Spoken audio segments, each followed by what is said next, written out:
Bismillahirrahmanirrahim. Assalamualaikum warahmatullahi wabarakatuh. Salam sejahtera bagi kita semua. Selamat datang di mata kuliah Web Programming 1 bersama saya Ahmad Hafizul Kahfi. Baik, di pertemuan hari ini yaitu pertemuan pertama, kita akan membahas terkait dengan deskripsi mata kuliah, kemudian kontrak perkuliahan, materi teknologi pemrograman web, dan juga struktur navigasi. Baik, yang pertama yaitu terkait dengan tujuan pembelajaran. Tujuan pembelajaran pada mata kuliah praktikum Web Programming 1 yaitu mahasiswa diharapkan dapat memahami dan juga mengerti terkait dengan konsep dasar dalam pembuatan suatu website. Dan juga mahasiswa mampu membuat sebuah website, yaitu website informasi yang nantinya menggunakan HTML, PHP, JavaScript, dan juga CSS. Nah, di mana materi-materi tersebut nantinya akan disampaikan pada pertemuan-pertemuan berikutnya. Berikutnya adalah kontrak perkuliahan. Di pertemuan satu ini, mahasiswa diminta membuat kelompok untuk nantinya membuat web informasi, di mana nanti web tersebut akan dipresentasikan sebagai nilai ujian akhir semester. Kemudian, setiap kelompok dapat beranggotakan 4 mahasiswa atau nanti dapat disesuaikan dengan jumlah daripada mahasiswa yang ada di kelas tersebut. Kemudian setiap kelompok harus membuat sebuah website informasi yang sederhana. Jadi setiap kelompok membuat website, yaitu website informasi, di mana nanti informasi yang disampaikan di dalam website tersebut harus jelas dan juga sedetail mungkin. Kemudian setiap kelompok akan diminta untuk mempresentasikan tugas yang sudah dibuatnya di pertemuan 14 dan juga pertemuan 15. Nah, untuk tema dari website yang akan dibuat nanti bisa web informasi terkait dengan sekolah, web informasi toko kue, kemudian toko baju, universitas, perpustakaan, toko bunga, komunitas, ataupun tema di luar dari yang ada di sini. Jadi silahkan bebas. Dengan catatan, setiap kelompok harus memiliki tema yang berbeda. Jadi tidak ada tema yang sama untuk kelompok yang lain. Kemudian di sini ada silabus, memberisi pokok bahasan yang nantinya akan kita pelajari di pertemuan berikutnya. Baik, kita masuk di pembahasan yang pertama yaitu konsep dasar website. Yang pertama adalah internet. Di sini internet merupakan kependekan dari Internet yang berarti rangkaian komputer yang saling terhubung menjadi beberapa rangkaian jaringan. Nah, sistem komputer terhubung secara global dan menggunakan TCP/IP sebagai protokolnya. Secara umum, internet dapat diartikan sebagai pertukaran informasi dan juga komunikasi. Nah, semua informasi bisa kita dapatkan dengan mudah dan juga bebas di internet tanpa ada batasan. Dengan catatan kita harus terkoneksi dengan jaringan internet tersebut. Jadi kita bisa mengambil ataupun mencari informasi yang kita inginkan dengan mudah, kapanpun, dimanapun, selama kita terhubung dengan internet. Kemudian ada beberapa istilah yang biasanya sering kita lihat atau kita jumpai di dalam internet ya, atau ketika kita berhubungan dengan sebuah website seperti itu. Yang pertama adalah www atau www. Nah, www atau www merupakan kumpulan web server di seluruh dunia yang dapat menyediakan data dan juga informasi untuk dapat digunakan secara umum. Kemudian ada website. Website atau situs web merupakan sebuah alamat tertentu di dalam www atau www yang menyediakan informasi tertentu. Nah, untuk dapat membuka sebuah situs web, kita tentunya perlu menggunakan sebuah browser. Kemudian ada web page atau halaman web, merupakan bagian dari sebuah situs web. Nah, apabila situs web ini kita umpamakan sebagai sebuah buku, maka halaman web ini atau web page ini merupakan lembaran-lembaran kertas yang menyusun buku tersebut ya. Jadi halaman website itu kalau kita ibaratkan sebagai lembaran-lembaran yang menyusun sebuah buku. Kemudian ada homepage atau halaman muka yang merupakan halaman muka dari sebuah situs web. Nah, ibaratnya kalau tadi web page itu adalah halaman-halamannya, nah kalau homepage ini adalah cover dari sebuah buku, seperti itu.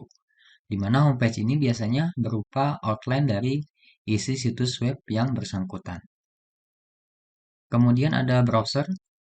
Browser adalah aplikasi yang digunakan untuk berselancar di dunia internet. Ya, seperti yang kita tahu banyak sekali browser yang dapat kita gunakan. Bisa menggunakan Mozilla Firefox, kemudian Google Chrome, kemudian ada Microsoft Edge, ya, Safari, Opera, dan lain sebagainya. Kemudian ada URL atau Universal Resource Locator, di mana URL ini merupakan suatu alamat yang menunjukkan sebuah halaman tertentu di dalam internet. Kemudian ada HTTP atau Hypertext Transfer Protocol, yang merupakan bagian dari sebuah URL yang mengidentifikasi lokasi web dan dapat digunakan dalam protokol HTML. Kemudian yang berikutnya ada DNS, kemudian TCP/IP, IP, hyperlink, dan juga web browser.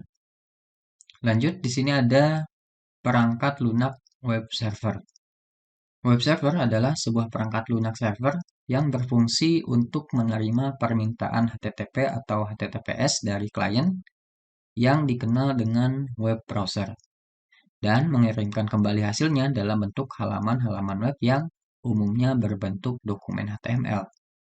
Nah, jadi web server ini berfungsi untuk menerima request dari klien atau user ya melalui browser. Kemudian nanti hasilnya akan dikirimkan kembali dalam bentuk dokumen HTML. Nah, ada beberapa server web yang dapat kita gunakan. Yang pertama ada Apache atau web server antar platform. Nah, di sini kita bisa gunakan SAM, kemudian ada PHP Triad, kemudian ada Apache to Triad. Kemudian ada Internet Information Service atau IIS yang hanya dapat berjalan di sistem operasi Microsoft Windows. Berikutnya kita masuk ke struktur navigasi. Nah, struktur navigasi adalah susunan menu atau hierarki dari suatu situs website yang menggambarkan isi dari setiap halaman dan juga link atau navigasi pada tiap halaman pada suatu situs website. Ada 4 macam bentuk dasar dari struktur navigasi yang biasa digunakan dalam proses pembuatan sebuah website. Yang pertama adalah struktur navigasi linear, kemudian struktur navigasi hierarki, struktur navigasi nonlinear, dan struktur navigasi campuran.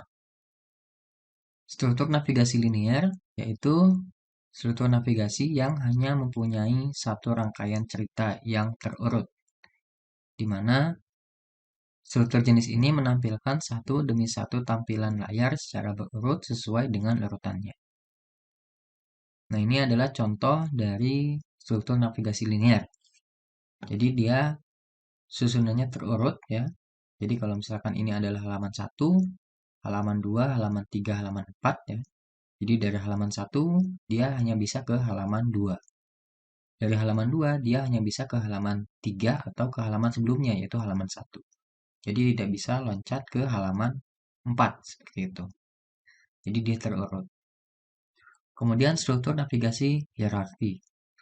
Struktur jenis ini biasanya disebut sebagai struktur bercabang, yang mana merupakan suatu struktur yang mengandalkan percabangan untuk menampilkan data berdasarkan kriteria tertentu. Tampilan pada menu pertama akan disebut sebagai master page atau halaman utama pertama. Nah, halaman utama ini mempunyai halaman percabangan yang disebut dengan slave page atau halaman pendukung. Kemudian, jika salah satu halaman pendukung ini dipilih atau diaktifkan, maka halaman tersebut akan bernama master page atau halaman utama kedua, dan seterusnya. Nah, pada struktur ini tidak diperkenankan adanya tampilan secara linear. Nah, ini adalah contoh dari struktur navigasi hierarki. Jadi, misalkan ini adalah satu ya, halaman 1 ini adalah master page-nya atau halaman utama pertama. Nah, halaman 1 ini punya halaman pendukung atau slab page ya. Yang ini misalkan 1.1, ini 1.2. Ya, jadi ada dua halaman pendukung.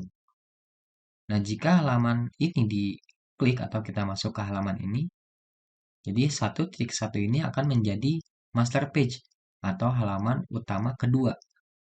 Di mana nanti master page ini dia akan mempunyai slab page juga ya. Jadi sini ada dua slab page.